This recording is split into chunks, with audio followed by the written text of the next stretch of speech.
think I thought it would be, unless you guys want to keep going just on tangents. I was talking to Jacob. I was telling him a little bit about the Cuchulainn parallel, but I didn't go all the way into it. But we were getting, I was telling him some of the stuff, but I thought it would be interesting to go through it on the call, so I could try to go through as many of the things as I could, and just kind of lay out the basic parallel of Cuchulainn and Vishnu, and then look at the Norse possible parallels. All right, maybe that's where I kind of step in. I don't know. Yeah. That's fine. I mean, first I'll just go through like a little list here, and then you guys can jump in if you have anything to add. Definitely. So he mentioned that he saw the similarity of their names, and that's a good place to start, because his name is actually the Hound of Cuchulainn, and so he's being presented as a hound from the start, and he actually takes the place of a hound by killing it. Sort of his origin story is when he's a boy, he kills this fierce hound and becomes the guardian hound of Collin, who owns the hound. And so he's kind of being identified with this hound. And then he also has his warp spasm, or Riastrad, which is his battle fury form that he takes, which is described in this H.P. Lovecraft kind of way, but yeah, it's some kind of monster. It's kind of like you can't even visualize it exactly because it's so insane. I have that pulled up, by the way, if you want me to. Yeah. I was gonna have Collin, right? Collin read it. I was thinking of it as Kaylin, but I know. Collin, yeah. Do you want to? Yeah. Do you want to give it a read if you have it? Yeah, I got it right here. The first warp spasm seized Chulainn and made him into a monstrous thing, hideous and shapeless, unheard of. His shanks and his joints, every knuckle and angle and organ from head to foot, shook like a tree in the flood, in the flood, or a reed in the stream. His body made a furious twist inside his skin, so that his feet and shins switched to the rear, and his heels and calves switched to the front. On his head, the temple sinews stretched to the nape of his neck, each mighty, immense, measureless knob as big as the head of a month-old child. He sucked one eye in so deep into his head that a wild crane couldn't probe it onto his cheek, out of the depths of his skull. The other eye fell out along his cheek, his mouth weirdly distorted, his cheek peeled back from his jaws until the gullet appeared. His lungs and his liver flapped in his mouth and throat. His lower jaw struck the upper. How does that go? His lower jaw struck the upper, a lion-killing blow, and fiery flakes, large as a ram's fleece, reached his mouth from his throat. The hair of his head twisted like a tangle of a red thorn bush stuck in a gap. If a royal apple tree with all its kingly fruit were shaken above him, scarce an apple would reach the ground, but each would be spiked on a bristle of his hair as it stood up on his scalp with rage. So, pretty crazy. Nice, yeah. So you can see that he's presented as like a really terrifying monster when he becomes this form, at least, and is identified with a hound, and his legs kind of snap backwards into an animal kind of joints on his legs in some strange way, and his mouth becomes distorted. Well, the main point of that is like his mouth not only becomes distorted, you can see his internal organs through his mouth, so like implying that it's very wide. And then another thing with the wolf angle is like I don't know if you guys have ever been around dogs for an extended period of time, but when they get really mad, all of their hair stands up on the back of their neck like that, like when they're gonna Absolutely. fight. Yeah, also Yeah. maybe the eye thing. I mean, it's kind of reminiscent of the one eye of Odin, or Yes. the odd eye number of things like Shiva and Balor and everything. That's an easy one though. Yes. Yeah, that's No, that's definitely. obviously too easy, but like, I mean, it's curious that we're gonna compare Vishnu to the one figure who has this archetypical trait, which is very much Shiva-like. Yes, absolutely, and I think that's part of what we're pointing to here, though, is that I will read the Aurobindo quote at some point when it comes up, but sort of where the Vishnu type actually overlaps with the Rudra type, because Vishnu is the embodiment of the Maruts, and the Maruts are one part of the Rudras at least. So yeah, I think the one eye thing, it's just part of being, it's a symbol of him being the Mannerbund berserker type, because that's what the Mannerbund warriors are, and he's the epitome of that. And but I think this one eye thing can throw people off, and probably has thrown people off, making them identify him directly with Odin.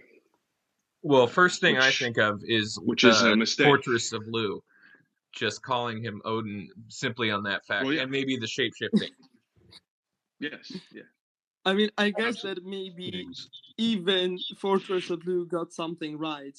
Like, it's the principle of going so hard on identifying everything as a Sky Father or Thunderer. That, okay, I don't know why my Siri thing just got awakened by this call. Anyway, yeah, but you compare everything and everything to the Sky Father and the Thunderer until you actually get something right. Like, this is a great way to do comparative mythology. It's a very shotgunny approach. Yeah, but it's a good point, because he does get some things right on this, but what we're trying to do is add a lot more context to why there's this alignment that's happening. There's an alignment that's happening between Lu, Cuchulainn, and Odin. Those are three different god archetypes, but they are aligning in this interesting moment. But why is that happening? The wrong answer is that they're all the exact same god, mythologically, but the right answer is that they have this overlap point, and they are, on the highest level, they are like Aurobindo will say, Vishnu and Rudra, they are almost like doubles as faces of the absolute, and that's kind of how the Hindu tradition treats them. Really plays up that angle, but so does Platonism to a certain extent. So does Platonism. Yeah. So yeah, there is this issue with the absolute when you're looking at it right at the face of the absolute, or the Purusha or whatever. It's like this prism. The Purusha is the totality, so it becomes this prismatic effect where you can see all the faces of the gods overlapping, and so that becomes confusing when multiple different gods are identified with the Purusha or with the sacrifice. It creates this problem, but you have to look at the bigger mythos. So with Cuchulainn, I it's so fascinating to me, because when you look closer, he's so fully. Sorry, my dog's barking in the background. Is that pretty loud? I can hear it. It's not that bad. Okay. It's distracting me like crazy. But okay. So Cuchulainn is he is so fully the Vishnu type, like across the board, that it's kind of comical when you look at it again. It's just amazing. So if you know the Vishnu type, he has multiple different avatars, and one of them is the dwarf god Vamana. Is that how you pronounce it, Vamana? Yeah, as far as I know, yeah. Yeah. And basically, and he's a dwarf. He's short, and he is the one who performs the three great strides, the three great steps that traverse the multiple worlds and expand the divine space, create space, basically sacred space, cosmic space, and then Vishnu has the Narasimha form, which is he transforms into a lion. I think I'm not sure if he's fully a lion or if he's half lion, half man in that form, but I think maybe he's just he's supposed to be half a man, like Nara means man, and then half a lion, which is Simha in Sanskrit. Yeah. So I was about to say, like, I think his name is literally man lion. So yeah, exactly. So he's this transformed lion form that's terrifying and devours and tears demons apart.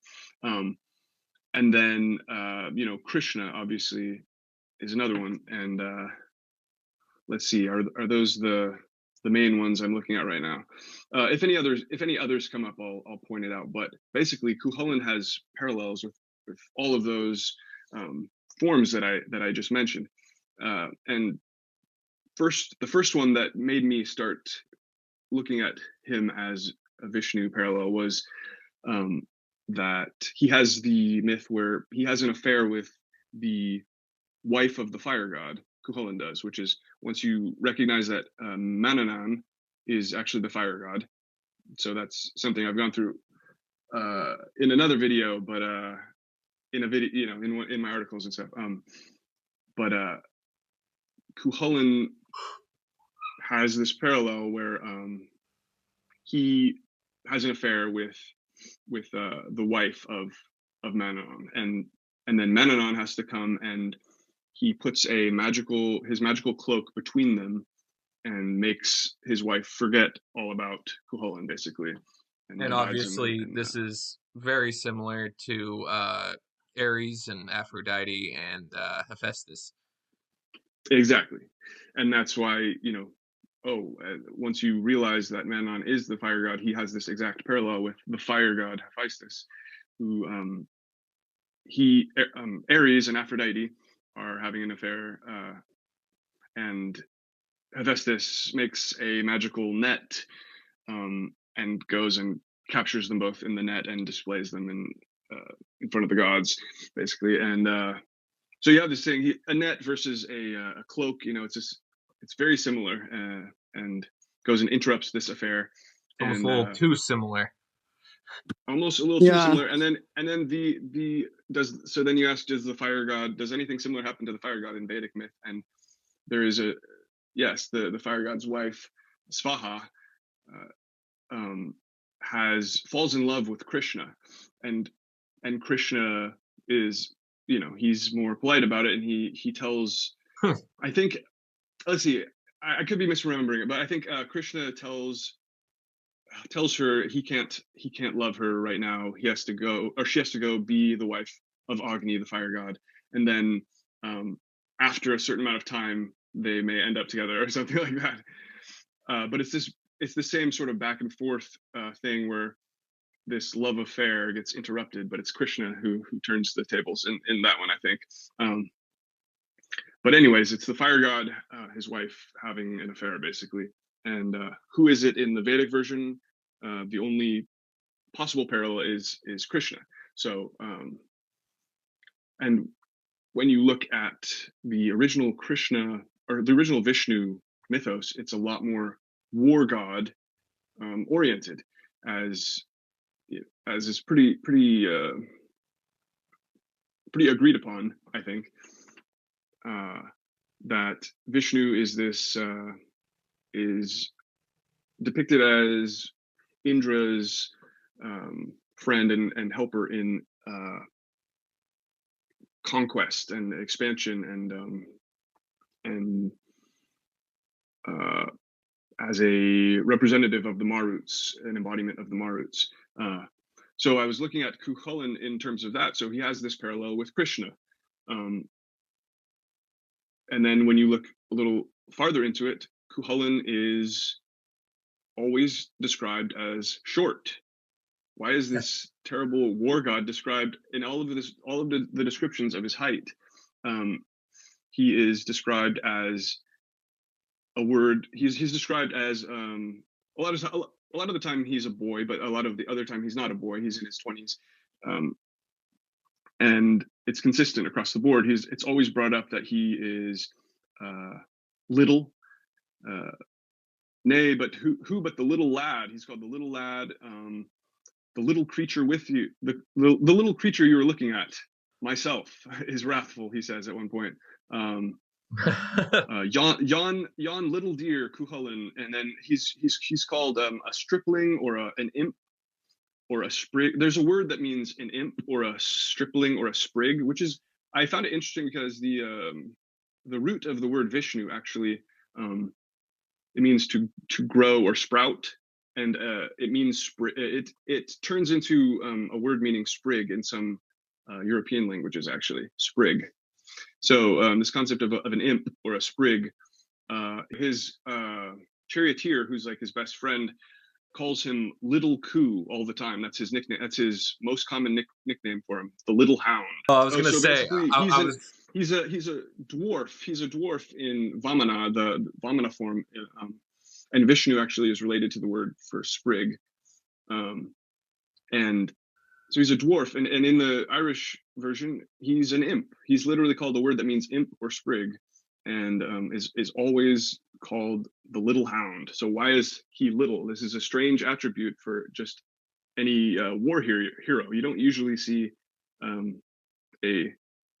it's humorous and it's interesting. It makes him interesting, but it's not something you always see in a legendary hero. So what were you going to say? He's the epitome of small man, big mouth. Absolutely. That is, yeah, exactly. It makes him, have this sort of underdog quality about him while being incredibly powerful. And so, I mean, underdog. Underdog. I mean, what can you say? That's fine. So, okay. So he's literally the short god, the short hero, like an imp, like a dwarf. And he has this parallel with Krishna.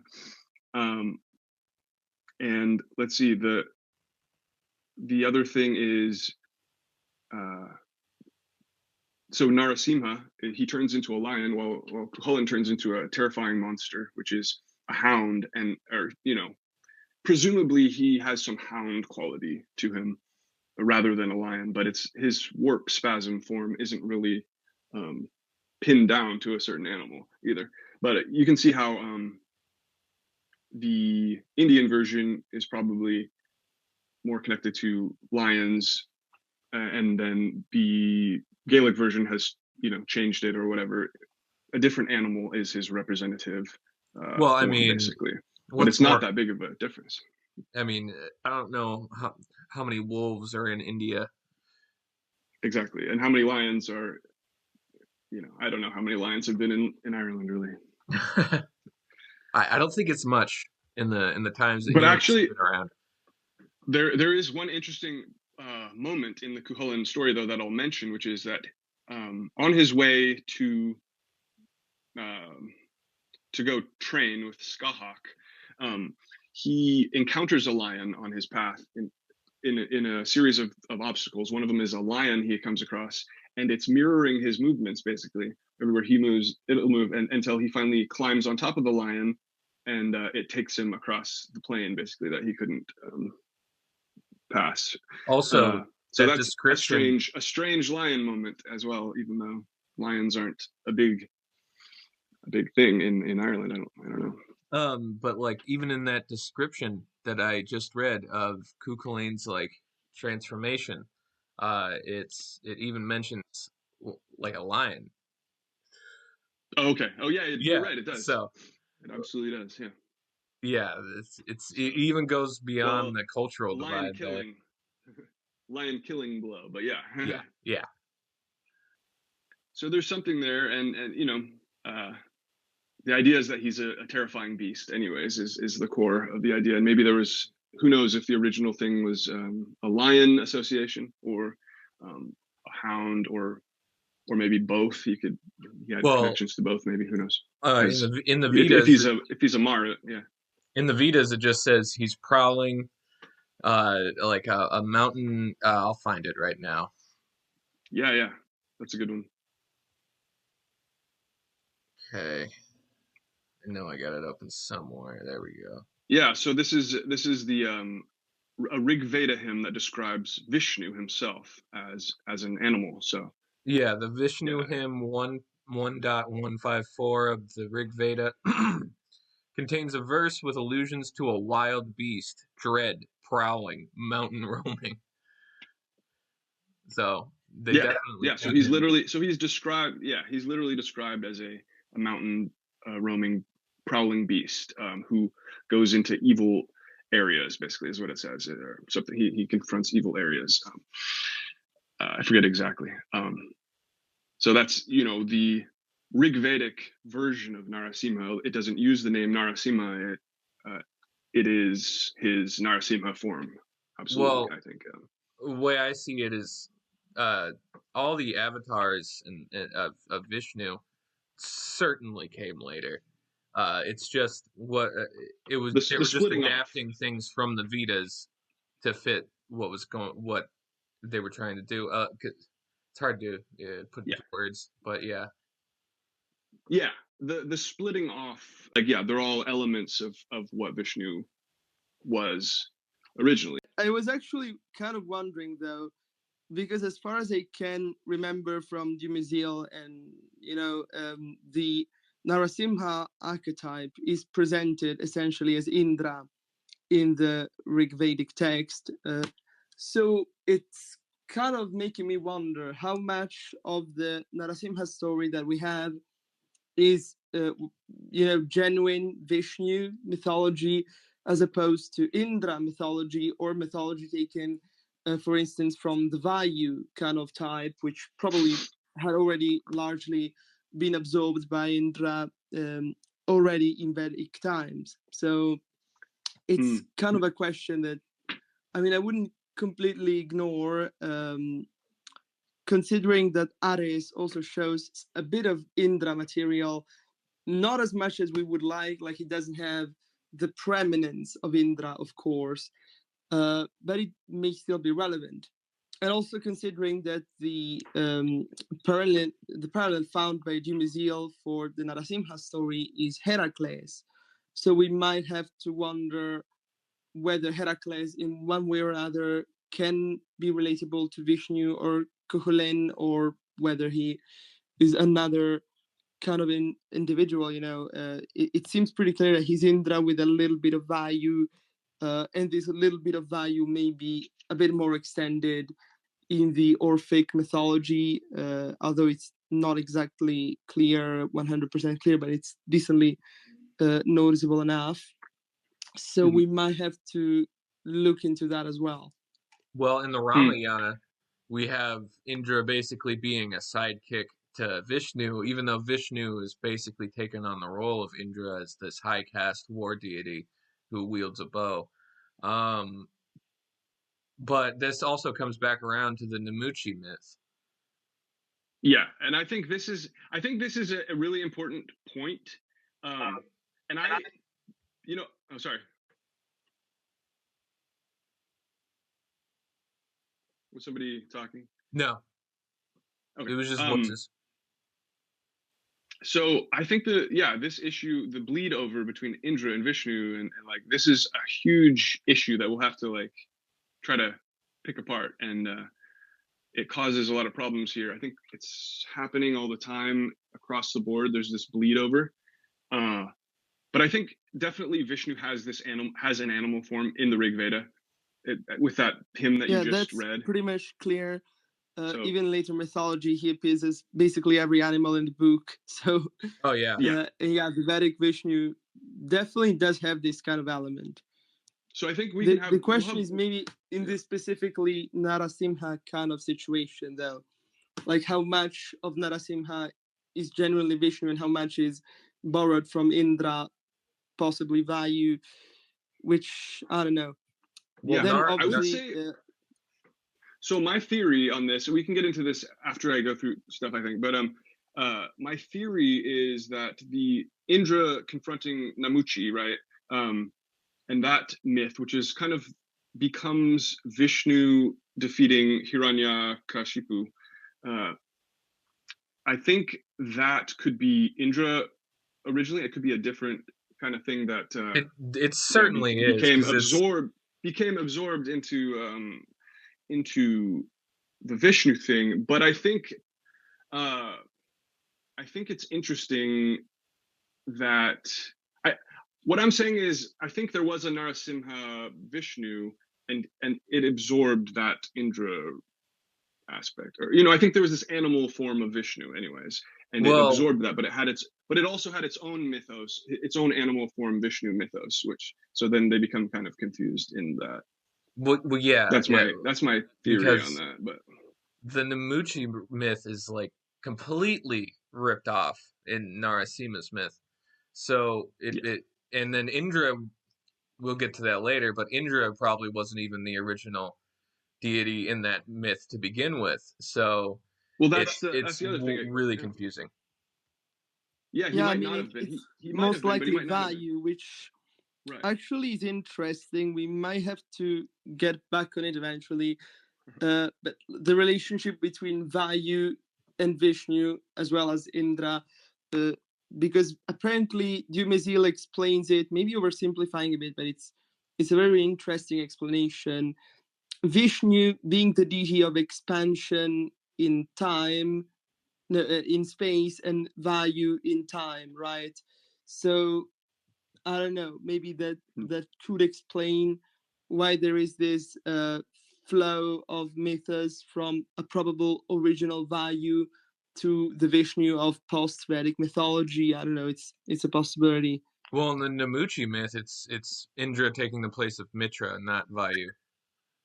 Well, yeah, I think this myth, it's really confusing. What was it originally the same as the Mitra sort of the Tyr, and Fenrir myth? Is it the same as that, because it has similarities to that? Well, it has striking similarities. Or did it have its own? But I'm saying maybe there was a core that was kind of being combined there with elements from the Mitra one, as well as a different. I don't. Yeah, this is a really good question, because that's where it gets really confusing. Another thing is another thing I just realized right now is Tyr and Lu both suffer the humiliation of losing the hand. Indra doesn't. They mention specifically a hand, but they don't. He doesn't lose it. There's a bet, exactly. There's a deal there, and he doesn't go through that Mithraic humiliation that's talked about. Right. So is it the same myth, is what I'm saying, or was it a similar myth and it absorbed some elements of that Mithraic one? Is it two different ones being conflated there? Well, it's so close. It's just so close. I know. Well, yeah. It's close also in certain ways. Keep in mind the thing that in the Heracles parallel, as found by Dumézil, the hand has no particular place. Like Heracles goes through a lot of humiliations, but none of them involve cutting a hand or losing a hand in some way. So it's possible that maybe we have a Vayu myth in which the hand is kept or not relevant at all, and a Mitra, Lu, Tyr kind of myth in which the hand is put on the stake and is lost or otherwise relevant to the story. But then we would have to wonder how exactly these myths came into being fused, and whether maybe we have some branch preserving them as distinct, which would be basically providential at this point if we found it. Yes, yeah, no, that's kind of how I'm seeing it too. Like maybe even in the Indra version, in the Rig Veda, you're already seeing it in the process of assimilating some motifs from the Mitra version, even though it's a different demon confrontation that's happening there. Because if you look at the Mahabharata version, I often believe myself that some of the Mahabharata versions are maybe not like 100% more archaic in every detail, but can preserve some more archaic details, which is what Dumasil also thought. Yes, indeed. So Alan also stresses this a lot. Like, it's not like an older source is necessarily more conservative, or the later sources have to be disregarded, which is what some people maybe do. Like, some people look at the Rig Vedic names. They don't even look at the myths. They look at the names, and their comparative research stops there, basically. Yeah. It's basically like they become fossilized in legends and epics. They become fossilized more in some ways because they're not part of the active religion that's being dealt with day to day. They're just fossilized stories, so they can preserve older traits. And this can be argued and proven to some extent with, as Dumasil has done, by comparing the Indian epics to the Iranic ones, which are the nearby parallels. You can trace which ones seem to be from the more original Indo-Iranic versions, and then you can compare to other branches to kind of confirm and add other evidence. Also, but anyways, there may be a sort of theological component here, because arguing maybe that a deity has committed some abominable act, or a deity has lost a hand, right? That's the kind of thing that you wouldn't want to do if you have the whole theology of gods being perfect and being good fundamentally, which is possibly why ancient Romans have nearly no myth about deities. They borrowed heavily from the Greeks, but hardly any native Roman myth about deities. But saying that a human person committed, although maybe a superior human, a hero, but still kind of humans, not really a deity, has committed an abominable act, has been mutilated, has in some way fallen away from perfection, I mean, it's totally acceptable. And so this is probably why we read of Helen having 5 husbands, but we never would see anyone say that any goddess like Juno would have 5 husbands. Like that would be blasphemous, essentially, to even think about for an ancient Greek, at least in the periods when theology was, or for the people to whom theology was relevant. Right. So yeah, heroes is more conservative. Yeah. And I think that consistently shows itself, and it's not always 100% that you have to compare and contrast with like the Rig Veda versus the Mahabharata versions, and compared to the Avesta of the Iranic world. But it shows itself that this happens a lot, where the epic heroes have a more archaic version of some myths. And so in the Mahabharata version, it is the incarnation of Mitra who has this confrontation, and he loses his floating chariot, losing his hand in the Tyr myth. He loses his chariot, which is his symbol of perfect. Also, truthfulness. It floats in the sky because he's perfectly truthful, but he tricks. He participates in tricking Drona, and into disarming himself so that they can kill him. And after that, his chariot no longer floats because he has participated in a half truth, basically. Even though he doesn't lie himself, he participates in it, and so he loses his symbol of perfect truthfulness, which is like the hand of Tyr, which he uses to disarm and capture Fenrir. Yudhishthira, the incarnation of Mitra, helps to disarm Drona, basically. Well, there's even further a parallel. So my point. Well, my point with this is that if you take that as a more archaic version of this myth, it kind of, and you can compare that with the Norse one, obviously, and Tyr is Mitra, of course, comparatively speaking. Then you can see that there was this original Mitra role. It was originally Mitra in this role with the loss of the symbol of justice or truth, in order to subdue the great powerful enemy by participating in a half-truth, basically. And so when you compare that to the Indra myth, then yeah, it appears that Indra has either taken the place of Mitra, or it's this sort of slightly different Indra myth which has absorbed motifs from that Mitra myth, and it's kind of hard to draw the line there. But what were you going to say?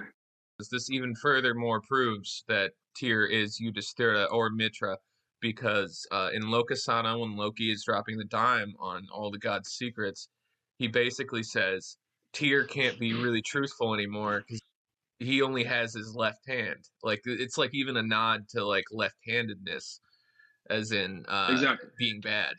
So it lines up perfectly. Yeah, I mean, yeah, that is basically beyond question. Like Tyr, Mitra having this equivalence. Also, the Roman Mucius Scaevola. He basically swears a false oath and burns his hand on a fire and he does it giving the impression that he is wearing an oath so true that he's ready to bet his hand literally on the oath. But actually he's doing it because it's a false oath, that he swears that there's a Roman army ready to kill King Porsenna of the Etruscans, and Porsenna obviously believes him and is like, oh shit, they are gonna kill me, I might as well desist from conquering Rome. So it definitely does line up, and this may actually, like this whole comparative framework for Fenry and everything may help us clear a bit about the identity of this Porsenna comparatively. He's probably something along the lines of Dhritarashtra, as far as we can see in the basically looking at the whole broader comparison, although it's not a perfect 100% perfect comparison. Tarquin the Superb is also probably a bit of a Dhritarashtra as well, so it's kind of not always straightforward. So if we could prove that Porsenna has anything that lines him up with this Fenry kind of comparative basis, we might have something very interesting for Roman legend as well. And we'll come back to Loki later, I'm sure. If we have time.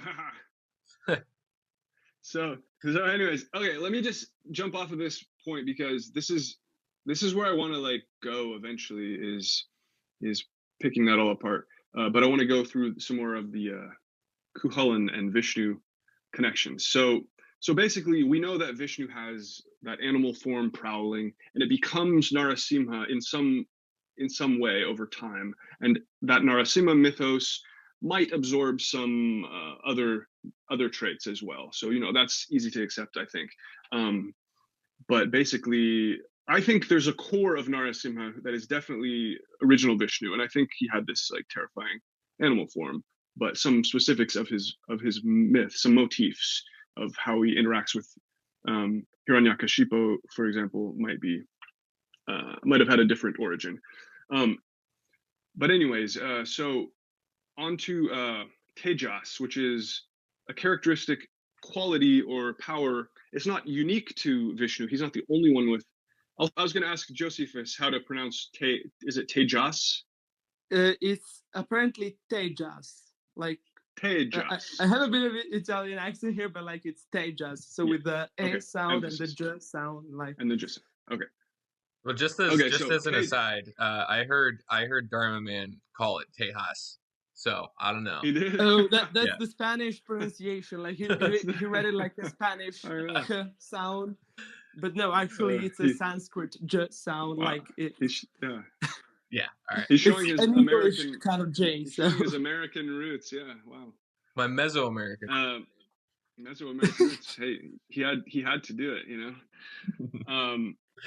So Tejas is this quality of energy, brilliant, hot energy, that is enlivening, and it gives energy to warriors, and it is a brilliant splendor of light and heat, and it's sometimes identified with fire. So it's this fire-like and the sun. heat energy. And the sun, it's identified with the sun, of course. Yeah. Well, the sun is and celestial Vishnu, fire anyway, so yeah. Yes, absolutely. So so Vishnu is particularly identified. He's the source of the Tejas that he gives it to Indra, actually, in the form of a banner. So he has this strong association with Tejas, I think, that is recognized by scholars. And so I won't go too deep into that, but Cuchulainn, he obviously has this furious energy about him. He's full of energy. That's pretty obvious. But he's also he becomes extremely hot, and when he transforms into his warp spasm, or when he does certain feats like his salmon leap and different things, it says the hero light came upon him. So this some sort of light appears around him, a hero light it's called, and then he does his great feat of warp spasm or whatever it is, and also there's one point where it says they come upon him, and it says, it was there Cuchulainn had doffed his tunic, and the deep snow was around him where he sat up to his belt, and the snow had melted a cubit around him for the greatness of the heat of the hero. And then furthermore, there is this myth where he's out in the wilds, defeating different warriors and doing adventures. It's sort of his wilderness time, and he comes back to society at the end, and he's still filled with his warrior heat. Basically, he is in a state where he has even, I believe at this point he has killed some people who weren't even enemies, and they're terrified of him. He can't, basically in the state, he can't distinguish friend or foe. It is the implication, and he can't be allowed back into the community in this state. So they send out women to bare their breasts at him, because I think one of his taboos is he can't look at women or something like that. But anyways, it's supposed to somehow pacify his rage, because it makes him ashamed or something. And then that doesn't quite work, so they usher him. They somehow get him into a vat of cold water, and it bursts open quickly, and then they bring another vat, and they put him in this vat of cold water to pacify him, and it also bursts. It's too weak. It can't hold him or pacify him, but he's gradually cooling down from this, and finally in the third vat they bring, it cools him all the way down. His heat, which is Tejas, finally cools down, and he's able to re-enter society. He becomes pacified, and they can integrate him back into society. And this myth is very important, and we'll come back to it if we get time on another point. But basically, it's consistently shown that he is full of this insane amount of heat, and this is part of his source of energy, and he has this incredible, endless reservoir of energy. So it's manifests in a hero light as well. So I think this is clearly an analog, a parallel of Tejas. It's the same idea. So I'll just move on to the next thing. By the way, we have a Roman parallel for that. Like, okay. There's Hercules, who essentially after the episode with Cacus, so a bit of Italian, Actually, Cacus is also a fire deity and the son of the main fire god Vulcan, so maybe there's something here. Anyway, he basically is in this condition of Aistus, which essentially is a great heat. So we have something analogous to Tejas, and he is basically going crazy, and he goes to the temple of the Feminea Dea, so the goddess of women, and he asks to be admitted and to be given a little bit of water to cool down this extreme heat. Obviously, he's told that he cannot come into the temple because, women are sworn virgins and everything. And he ends up drinking the water from the Tiber River, so the river that goes through Rome, to kind of calm these ice dews. So probably this is an analogous thing. It's not entirely clear whether the original character in this myth, before it was Hellenized, was possibly Sancus. And in this case, we would have a Mitra parallel, or Semo, and then we would have a Vayu kind of parallel. So either way, it could help us, or it could mess things up for us. I'm not sure. Yes. Which one? Anyway, anyway, those motifs can change. I'm not saying, I'm just saying this entire list of things together makes it, paints a Vishnu picture. But some of these, because other gods have Tejas, and Vishnu gives Tejas to Indra, for example. So the other thing I wanted to touch on is the triple step of Vishnu. So possibly the most well-known Rigvedic myth of Vishnu is that he is the wide-stepping god who performs this great feat called the 3 steps of Vishnu. And usually in myths, this is depicted as part of his Vamana form. He's the dwarf, and then he surprises everyone by making these 3 enormous steps that claim the space of the 3 worlds, or the entire cosmos, or the sacred space, or however it's presented in different versions.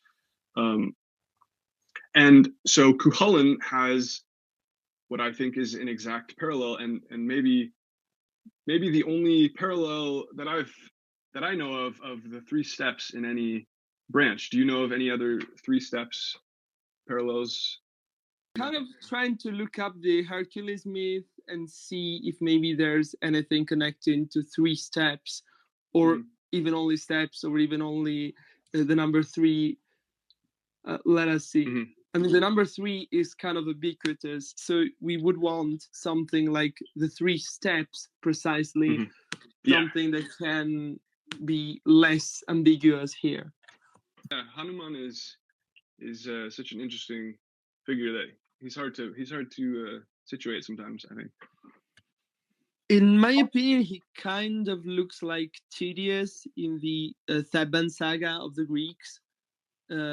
We have, for instance, the episode of Tydeus being sent as a sort of avant-garde to the city of Thebes, and they try to kill him, but he actually kills them all. He kills basically all that try to get him. And we have something similar with Hanuman, who is sent to Lanka, so the castle of Ravana, before the war begins. They obviously try to kill him there, and he sets everything on fire. So that's an interesting parallel. Yeah. Also, Hanuman is like a monkey, so some sort of brute strength here, which is also pretty much everything about Tydeus. Like, he's very brute strength to the point that he ends up eating the brain of one of his enemies, which isn't very, very nice, but like that's what mythology is. I could, Hanuman likes to eat things. I think, I don't know. I think, doesn't he try to eat the sun? So. Oh well, that's probably even more incredible than eating human brains. So yeah. Monkey definitely. Eat. Okay. Yeah. So I'm gonna. Okay. I want to try to get through a few more things before we run out of time. So I'll go through this Cuchulainn. So he has a special feat that he performs, which is, I think, it's the greatest parallel of the 3 steps that probably exists. Once you understand all the other context of Cuchulainn has all these Vishnu traits. He's the dwarf, or the short god who he has this parallel with Krishna. He has the affair with the fire god's wife. He has this animal form that is ferocious and terrifying, and there is, as we'll get into. There's also myths of Narasimha. He not knowing friend or foe. He's destroying. They're afraid that he's going to destroy everything and that sort of thing. And the connection to Tejas, and just generally being the embodiment of the warrior Mannerbund, the Maruts is how Vishnu is positioned. Then when you look at his special feat called the hero's salmon leap, he has a leap move that is called the salmon leap, and he performs it in the wooing of, let's see, of Avira or Amira. The wooing of Emmer is how an American would pronounce it. But anyway, I don't know how to pronounce it. In this story, he goes to train with Skahak, the warrior woman, Skahak, and he has to traverse all these obstacles. And the final obstacle is this magical bridge. And you can't get across this bridge unless you have some amazing special training that has allowed you to overcome it, because when you try to cross it, the far end of it raises up practically vertical, so you can't cross it anymore. Or then you try again and it becomes extremely short. It's not going to bridge the gap anymore, and then it becomes narrow and all these different things so that you can't cross it. So Cuchulainn has this hero's salmon leap that he uses, but it's specifically described as he does 3 jumps to get across this bridge. He jumps to the starting point of the bridge, then he does his hero's salmon leap to get to the middle, and then he makes it to the end from there. And he repeats this again to actually get to Emmer. And he trains with Skahak, then he uses that training to go woo and win Emmer, his future bride. And to get there, he also has to use the hero's salmon leap, and it's described as a triple. He has to jump, make the three jumps across the ramparts. So let's see. I think I have wanted to read a quote here if I can find it. Okay, so you'll see here that it is 3 that is emphasized with this jump, and he makes this jump across this impossible to cross bridge. And with Vishnu, the 3 steps are often seen as basically earth, middle space, and then the heavens or the beyond, Brahman, basically the goal, the ultimate goal is the final step. But other ways that it's mapped, it's described in different ways as kind of crossing different triple regions, like the morning, the noon, horizon, and then night, which kind of, you can picture that as a bridge shape, but you can also picture a bridge that goes up to the ultimate beyond is another way to picture it. So this bridge imagery, I think, is part of it as well. So anyways, quote, for on this wise was that bridge. It had 2 low heads. That's the starting and the ending, and the mid space. And whenever, I'm getting some echo there. And whenever anybody would leap on its one head, the other head would lift itself up and throw him on his back. Cuchulainn then tried 3 times to cross the bridge and could not do it. The men jeered at him. Then he grew mad and jumped on the head of the bridge and made the hero's salmon leap. So he got in its midst. So those are the first 2 jumps. He jumped on the head of the bridge, the starting point, and made the hero's salmon leap so that he got in its midst, in the middle. And the other head of the bridge had not yet fully raised itself when he reached it, and threw himself from it. So he has the final step is getting to the end. It's not described as a leap there, but there's a final move he has to do to get to the end, and was on the ground of the island, unquote. And then when he gets to Emir, it's even more explicitly 3 jumps. So this is what Emir says to him. Jenny Grand, she said, she would not come with him unless, this is Cuchulainn talking. She would not come with me unless I jumped the hero's salmon leap across the 3 ramparts to reach her. So then he goes to actually reach her, and it says, Cuchulainn then wanted to go to the Rath of Forgal, and the scythe chariot was prepared for Cuchulainn that day, and it was called Scythe Chariot. And again, because it was first invented by the Sarians, etc., etc. He then arrived at the Rath of Forgall and jumped the hero's salmon leap across the 3 ramparts so that he was on the ground of the dun. And the other thing to add with this is that when he crosses that bridge to reach Skahach in the land of Skah, which is the shadow, it's called the land of shadows, but it's also implied to be Scotland. So he's going to a far-off otherworld realm, basically. And the king of Scotland, or of Alba in the story, in one version at least, it is Donal. His name is Donal the Warrior.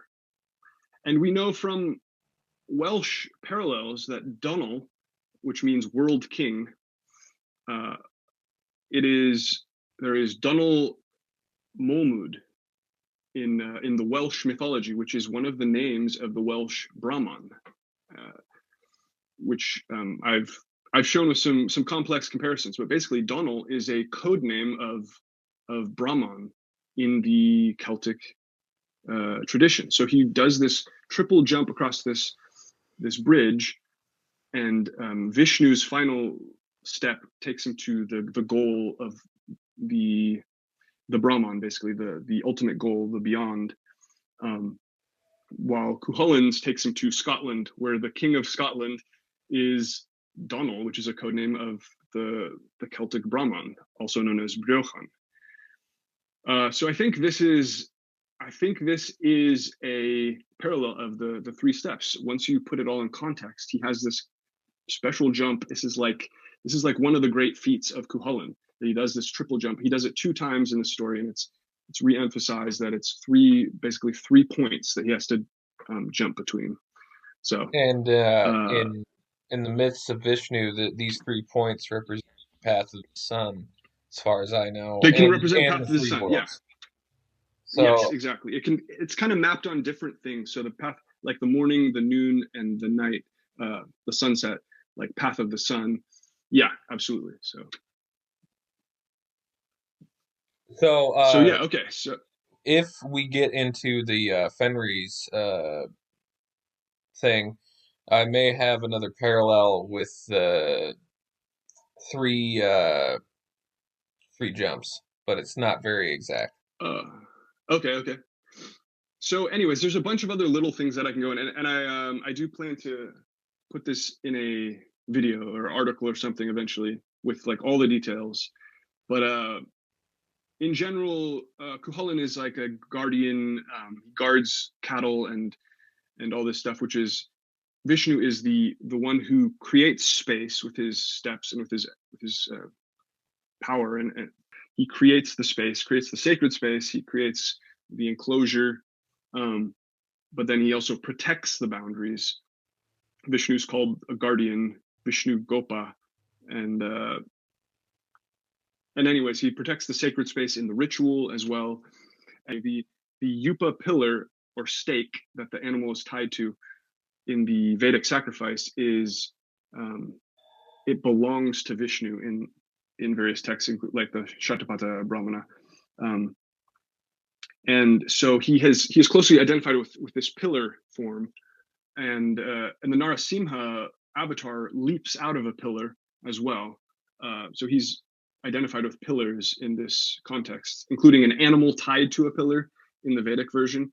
And so when Cuchulainn dies, he's in a battle with Lugith, and Lugith, he gets wounded, and he knows he has mortal wounds, so he goes to a pillar stone, and he ties himself to a pillar stone to die there.